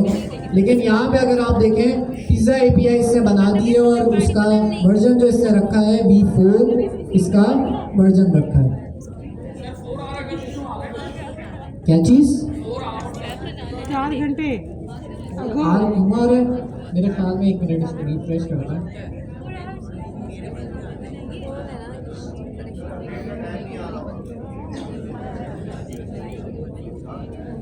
नहीं आ रहा मेरे ख्याल में उससे सेम, क्योंकि मेरी कोड बिल्कुल सेम है तो उसने पुरानी वाली इमेज को ही यूटिलाइज कर लिया होगा, इसलिए 4R क्रिएटेड आया है। अगर मैं इसमें चेंजेस करूंगा तो हो सकता है कि ये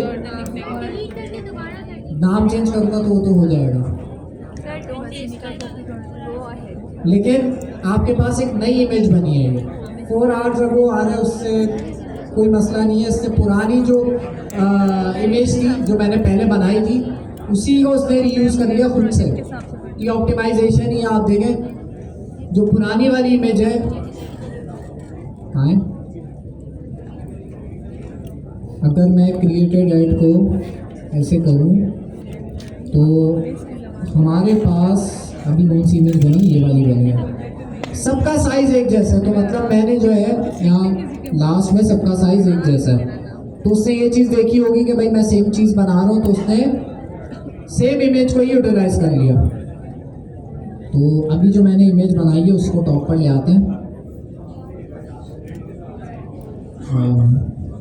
ये रहा पिज़्ज़ा API मैंने बनाई है, इसका वर्जन मैंने V4 रखा है और इमेज ID हमारे पास आ गई है। और इमेज ID इसने देखें सेम रखी है क्योंकि मैंने कुछ इसमें इमेज में चेंजेस नहीं करी है, सिर्फ वर्जन चेंज किया है। तो देखें इमेज ID V3 की और V4 की दोनों की सेम बनी है, तो वो सेम इमेज को यूटिलाइज कर रहा है। कुछ इसमें अगर मैं चेंजेस कर दूं तो फिर ये दूसरी इमेज बनाएगा। तो वही चीज़ है कि ये रीयूजेबल कर रहा है, तभी आपके पास जल्दी से इंस्टॉल भी हो गया। खैर, तो हमारे पास अब इमेज तैयार है। इमेज बनाने के लिए डॉकर बिल्ड की कमांड आपने चलाई और ये इमेज आपकी बन गई है। अब इस इमेज को यूज करते हुए मैंने एक कंटेनर स्टार्ट करना है, और कंटेनर को आसान अल्फाजों में आप इस तरह से समझ लें कि एक अलग से मैं मशीन स्टार्ट कर रहा हूँ। जो भी काम हो रहा है इस सॉफ्टवेयर का वो सारा उस कंटेनर के अंदर चल रहा होगा। उस कंटेनर के अंदर जाके मैं चीज़ें चेंज भी कर सकता हूँ, देख भी सकता हूँ अपनी एप्लीकेशन को। लेकिन जो भी चीज़ है उस कंटेनर के अंदर है, ऑपरेटिंग सिस्टम, पाइथन, सारी चीज़ें उस कंटेनर के अंदर। उस कंटेनर से मैं कंटेनर के बाहर की चीज़ों को एक्सेस कर सकता हूँ? नहीं कर सकता। तो कंटेनर में मेरा पूरा सॉफ्टवेयर चल रहा होगा। उस कंटेनर को मैं किसी भी कंप्यूटर में चलाऊँ सब में एक जैसा चलेगा। तो ये फ़ायदा हुआ कंटेनराइज करने का। अभी हमने कंटेनर बनाया नहीं है, बनेगा कैसे? नीचे आते हैं, ये डॉकर रन -p का क्या मतलब है? पोर्ट। ये 8000:8000 दो दफ़ा क्यों लिखा हुआ है? मैपिंग हो रही है, मतलब एक पोर्ट है, एक हमारा। इसको मैं चेंज कर सकता हूँ? इसको मैं कुछ भी कर सकता हूँ। इसको मैंने 8000 क्यों रखा है, अब इस चीज को समझे। हमारा जो कंटेनर है, हमारी जो एप्लीकेशन चल रही है वो कहाँ पे चल रही है, जो हमारी फास्ट एपीआई अब चलेगी वो कहाँ पे चलेगी, कंटेनर के अंदर। हमारी जो एप्लीकेशन चलेगी वो चलेगी एक कंटेनर के अंदर। कंटेनर, तो हमारी फास्ट एपीआई की एप्लीकेशन इसके अंदर चलती है। ये जो फास्ट एपीआई की एप्लीकेशन है, इसको जब मैंने स्टार्ट किया, कंटेनर के अंदर ही स्टार्ट करूंगा ना, तो जब मैंने इसको स्टार्ट किया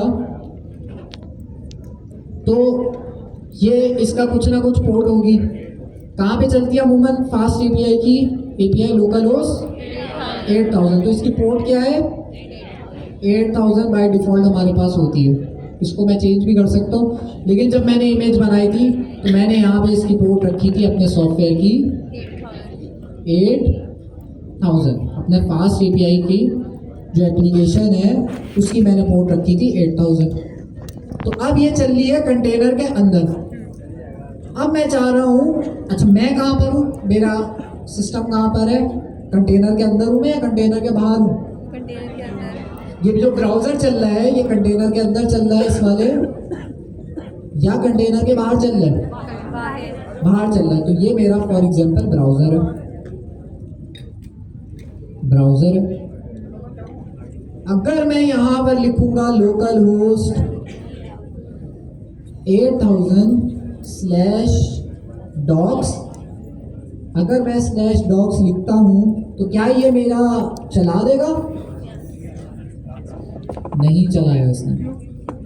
क्यों नहीं चलाया, क्योंकि जो हमारी एप्लीकेशन चलेगी, अभी तो मैंने कंटेनर वैसे स्टार्ट भी नहीं किया, लेकिन मैं आपको समझाने की कोशिश कर रहा हूँ कि जो हमारी एपीआई चल रही होगी वो कहाँ पे चल रही होगी, कंटेनर के अंदर चल रही है। मुझे क्या करना है, मुझे यहाँ पे मैपिंग करनी है जिससे मैं इसे बता सकूँ कि भाई मेरा जो कंटेनर है उसकी आईपी क्या है, उसकी पोर्ट क्या है 8000। तो मैं यहाँ पे किसी तरह से मैपिंग कर सकूँ और मैं यहाँ पे अपनी एक पोर्ट बता दूँ ब्राउज़र की कि जो मैं चाह रहा हूँ फास्ट एपीआई चलाना अपने ब्राउज़र पे, वो मैं किसी पे भी चला सकता हूँ, मैं 8001 पे भी चला सकता हूँ, लेकिन मैं यहाँ पे सेम रखते हैं 8000। अब यहाँ पे क्या होगा, जब मैं ब्राउज़र पे आके लोकल होस्ट 8000 लिखूंगा तो ब्राउज़र का लोकल होस्ट 8000 किसके साथ मैप हुआ हुआ है, ब्राउज़र का लोकल होस्ट 8000 मैप हुआ हुआ है कंटेनर के 8000 के साथ। तो होगा क्या, जब मैं लोकल होस्ट 8000 अपने ब्राउज़र पे लिखूंगा तो बैकग्राउंड में ये क्या करेगा, कंटेनर के अंदर वाले लोकल होस्ट 8000 आपके ब्राउज़र पे चला देगा। तो इसलिए यहाँ पे मुझे 2 दफ़ा लिखना पड़ा है लोकल होस्ट। तो मैं जब कंटेनर स्टार्ट कर रहा हूँ तो यहाँ पे मैं बता रहा हूँ एक लोकल होस्ट एक 8000 ये बता रहा हूँ, ये कौन सा वाला है, ये मेरे ब्राउज़र वाला है, ये वाला है। इसको मैं चेंज भी कर सकता हूँ, इसको मैं 80 भी कर सकता हूँ, यहाँ पे भी मैं इसको भी 80 कर सकता हूँ। जब मैं लोकल होस्ट 80 पे जाऊँगा तो ये बैकग्राउंड में किससे मैप हुआ हुआ है, किससे कनेक्टेड हुआ हुआ है, कंटेनर के लोकल होस्ट 8000 से। तो यही वाला चला देगा फास्ट एपीआई वाला। अच्छा, तो इसको मैं सही है, दोबारा से बताता हूँ। अभी हमारे पास इमेज बन गई। इमेज के बारे में हमने ये सीखा था कि इमेज आपके पूरी एप्लीकेशन की एक स्टैटिक फॉर्म है, चलती हुई फॉर्म नहीं है। एक इमेज आपके पास आपके पूरी एप्लीकेशन को रिप्रेजेंट कर रही है। मुझे अगर किसी को अपनी एप्लीकेशन देनी होगी तो मैं उसे क्या दूंगा, इमेज दूंगा। इमेज तैयार है, लेकिन मैं चाह रहा हूँ अपनी एप्लीकेशन को चलाना। तो चलाने के लिए मेरे पास जो होता है वो कॉन्सेप्ट होता है कंटेनर का। तो मैं क्या करूँगा, अपनी इमेज को जब मैं चलाऊँगा तो मैं उसके लिए कमांड चलाऊँगा docker run -p रिप्रेजेंट करता है पोर्ट को, 8000 यहाँ पे मैंने 2 दफ़ा लिखा है। तो मैं इसको समझा रहा था कि 8000 2 दफ़ा क्यों लिखा। 8000 दो दफ़ा इसलिए लिखा है कि वैसे अगर मैं आपको दिखाऊं, जो आपकी फास्ट एपीआई की एप्लीकेशन है वो कौन से पोर्ट पे चलती है, यहाँ मैंने बताया भी है 8000 पे चलती है। तो इसका मतलब ये है कि जब मैं कंटेनर चलाऊंगा, अभी चलाया नहीं है मैंने, जब मैं कंटेनर चलाऊंगा तो मेरी जो फास्ट एपीआई है वो किस पोर्ट पे चलेगी, 8000 पे।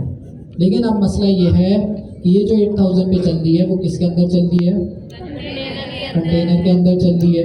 मैं चाह रहा हूँ इसको ब्राउज़र पे एक्सेस करना, लोकल होस्ट 8000 लिखना।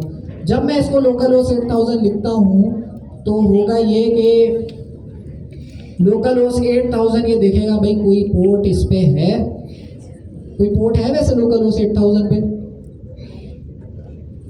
नहीं है, लेकिन वो कहाँ पर है, कंटेनर के अंदर है। कंटेनर के अंदर की पोर्ट्स अलग हैं, आपके कंप्यूटर की पोर्ट्स अलग हैं। अगर आप चाह रहे हैं आपके कंप्यूटर की जो पोर्ट 8000 है वो किसी तरह से मैप हो जाए कंटेनर वाली 8000 की पोर्ट के साथ, तो होगा ये कि जब आप ब्राउज़र पे आके लिखोगे लोकल होस्ट 8000 तो ये किससे मैप हुई हुई है, कंटेनर के 8000 के साथ अगर मैप हुई हुई है तो आपके ब्राउज़र पे आपकी फास्ट एपीआई का जो डॉक्स था वो खुल जाएगा। मैं इसको 80 कर दिया, 80 जब मैंने किया तो ये 80 किसके साथ कनेक्ट होगा, देखें यहाँ पर मैं बता रहा हूँ, ये वाली पोर्ट कौन सी है, कॉलन से पहले वाली,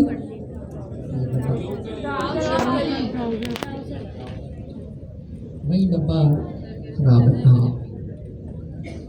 ऊपर वाले में खराब। अच्छा, पहली वाला 8000 किसको रिप्रेजेंट कर रहा है, आपके ब्राउजर की जो पोर्ट, आपके कंप्यूटर की जो पोर्ट होगी।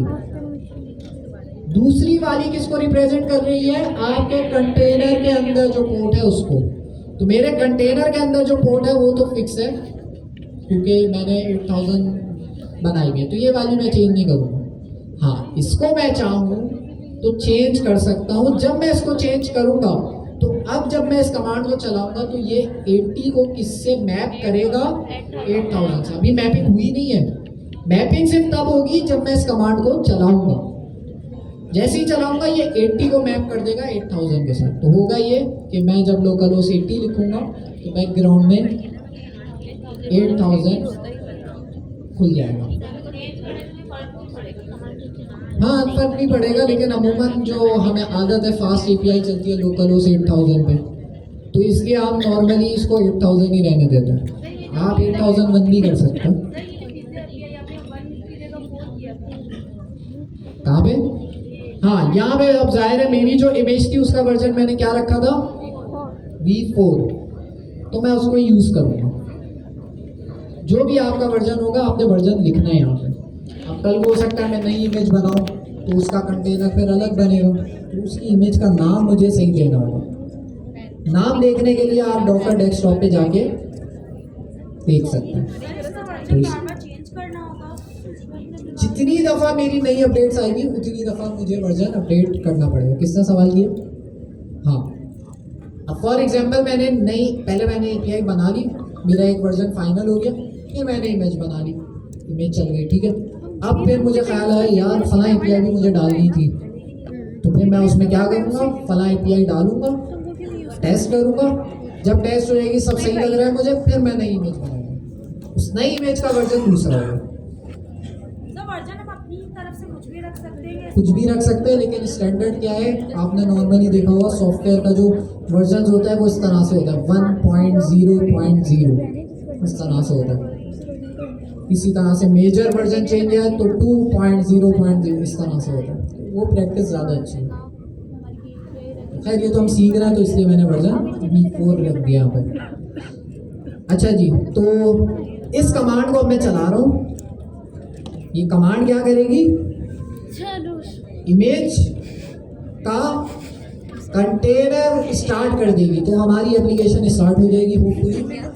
देखते हैं, ये कमांड मैंने चलाई, यहाँ कुछ लॉग्स आ रहे हैं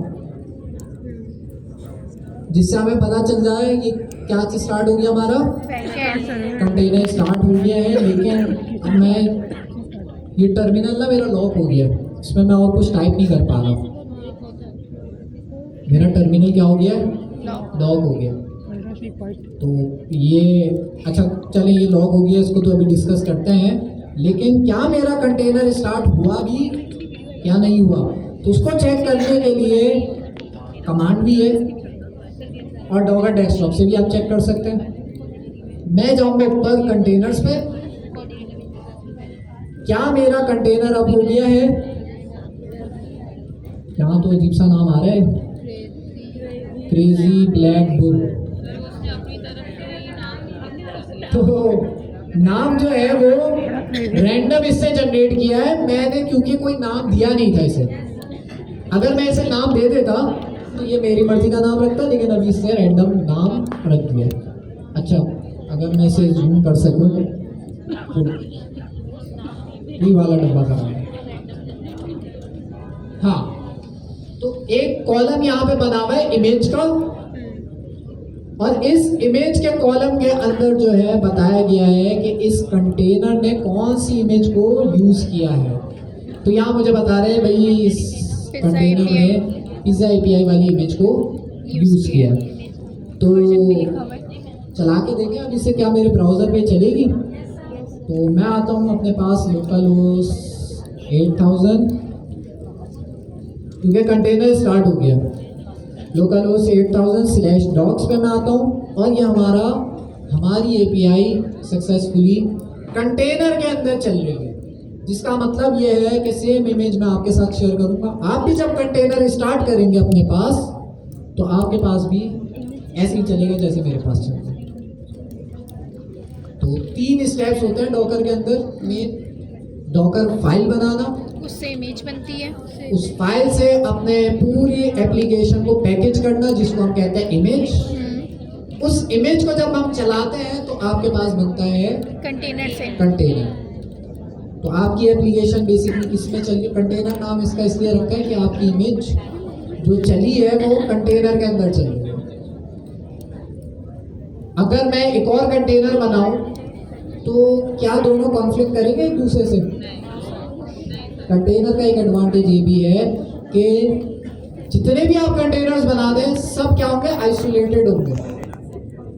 पोर्ट में भी हजारों कंटेनर्स होते हैं, तो कभी ये ओवरलैप नहीं करते, एक दूसरे में नहीं घुसते, सबका अंदर का सामान अंदर उस कंटेनर के अंदर ही रहता है।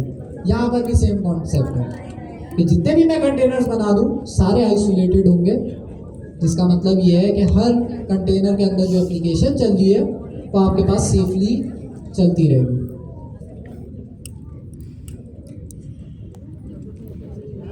सवाल,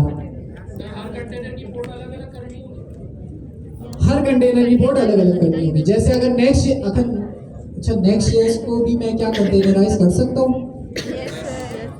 कर सकता हूँ, उसकी डॉक्यूमेंटेशन आपको मिल जाएगी। जब मैं उसको कंटेनराइज करूंगा तो उसकी पोर्ट क्या रखूंगा मैं, 3000, क्योंकि हमारी प्रैक्टिस है कि 3000 पे हमारा फ्रंट एंड चलता है, 8000 पे हमारा बैक एंड चलता है। कल को और भी चीज़ें आएंगी, अभी तो हमने सिर्फ एक एप्लीकेशन चलाई है, इसमें 10 और चीज़ें आएंगी। एक एक बारी में आपके पास 5-5 पोर्टें चल रही होंगी। जब क्यूबरनेटिस नाम आएंगे ना, 5-5 पोर्टें, 3000 पे फ्रंट एंड चल रहा है, 8000 पे बैक एंड चल रहा है, 8001 पे कुछ और सर्विस चल रही है। ऐसे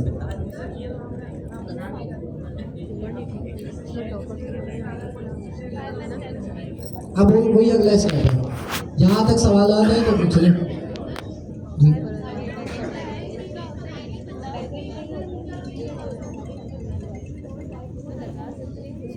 आपने सिंपली आगे सर्च करना है Next.js, डॉकर सर्च कर लें या कंटेनराइजेशन सर्च कर लें, आपको पूरी डॉक्यूमेंटेशन यहाँ पे मिल जाएगी कि Next.js की एप्लीकेशन को कैसे कंटेनराइज करना है। जब आप इसको Next.js को कंटेनराइज करके सारे फीचर चलाना मुश्किल होता है। कुछ चीज़ सपोर्ट करती है, कुछ चीज़ नहीं करती, मर्सल ने चालाकी करी हुई है। लेकिन यहाँ आपको ट्यूटोरियल दिया हुआ है कि आप डॉकर को यूज़ करते हुए कंटेनराइज कैसे कर सकते हैं, और उसको अगर आपने डिजिटल ओशन में डिप्लॉय करना है या गूगल क्लाउड पे डिप्लॉय करना है, रेंडर पे करना है, तो सबके ट्यूटोरियल इन्होंने दिए हुए। तो ये भी वही कॉन्सेप्ट होगा, इसको कंटेनराइज करेगा। ठीक है, व्हाट्सएप के अलावा भी 200 जगह आप डिप्लॉय कर सकते हैं कंटेनराइज करने के बाद।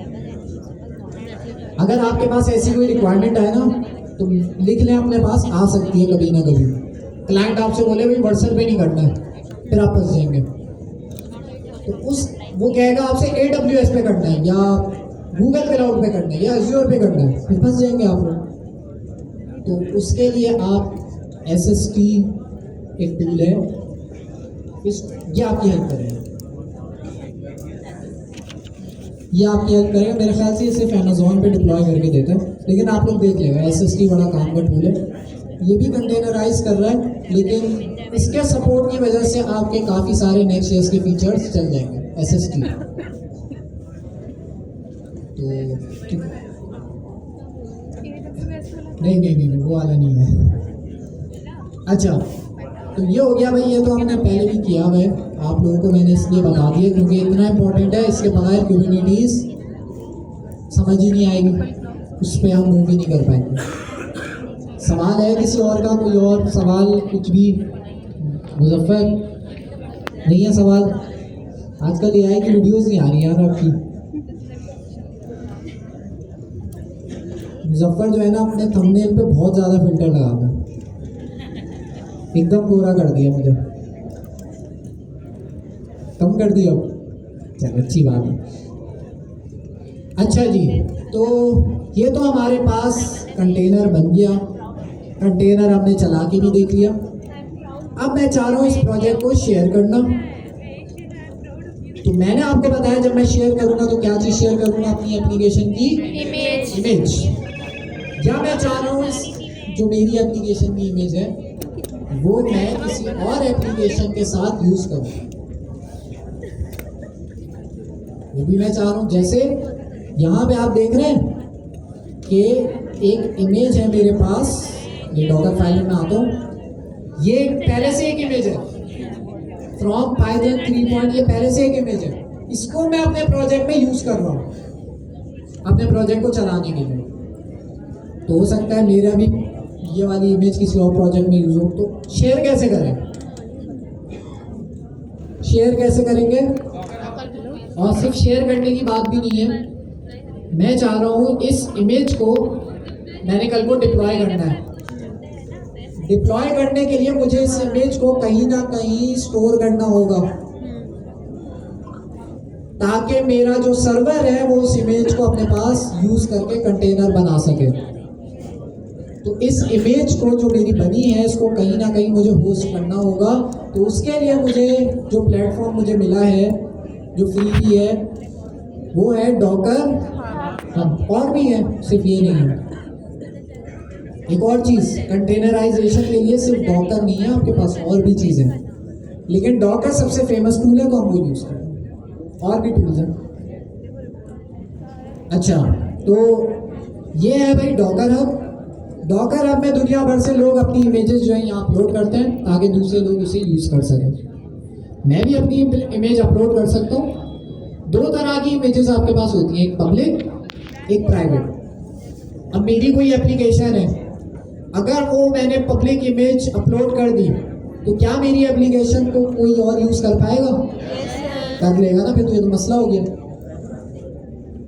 मैंने एक अपनी प्रोडक्ट बनाई है, शाहबुद्दीन ने बनाई थी ना, कहाँ गए? नमाज पढ़ने गए। शाहबुद्दीन ने जैसे अपनी प्रोडक्ट बनाई है, अब मैंने कहा उसको कंटेनराइज करना, उन्होंने कर दिया। अब उन्होंने अपनी इमेज कहीं पे होस्ट करनी है ताकि हम वो किसी क्लाउड पे यूज़ कर सकें। तो उन्होंने जब यहाँ पे अपनी इमेज अपलोड करी तो क्या मैं इनकी इमेज चोरी करके अपने पास चला सकता हूँ? चला सकता हूँ। तो यहाँ पे आपके पास दो ऑप्शन होते हैं, एक पब्लिक इमेजेस, एक प्राइवेट इमेजेस। प्राइवेट इमेजेस सिर्फ आप अपने पास चला सकते हैं। पब्लिक इमेजेस जैसे सारी मेरे पास पब्लिक है, यहाँ पे नजर आ रहा है। तो पब्लिक इमेजेस का ये मतलब है कि भाई अब आप ये मेरी प्रोफाइल पे आएंगे आपको ये मिल जाएगी इमेजेस। तो सबसे पहले आपने क्या करना होगा, डॉकर हब पे अकाउंट बनाना होगा।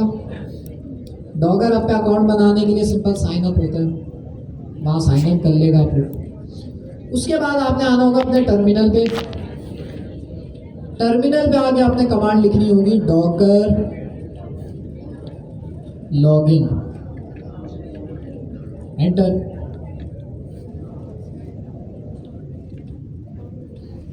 ये क्या बोले, to log in with different account. अच्छा मैं पहले से लॉग इन हूँ तो मेरे पास जो है उसने लॉग इन सक्सीड लिखा हुआ आ गया फ़ौरन। आप लोग पहले से लॉग इन नहीं होंगे तो आपसे वो बोलेगा कि भाई ये लिंक है, यहाँ पे जाके पहले लॉग इन करो, तो आपने वो लिंक पे जाके लॉग इन कर लेना अपने डॉकर अकाउंट से। तो लॉग इन जब आप कर लेंगे तो आपका ऑटोमेटिकली ये जो डॉकर डेस्कटॉप है ना, यहाँ पर भी ऑटोमेटिकली क्या कर लेगा, लॉग इन कर लेगा। मेरे पास यहाँ पे लॉग इन हो गया है। अच्छा, और मेरे जो अकाउंट का नाम भी बड़ा मैटर करता है और ये चेंज नहीं होता। तो मैंने किसी ज़माने में लिखा था हमजा RPC, तो ये अब ये परमानेंट ऐसे ही है, चेंज नहीं हो सकता। तो ये अकाउंट का नाम है, अकाउंट का नाम बहुत मैटर करता है और यूनिक होगा, जाहिर सी बात है।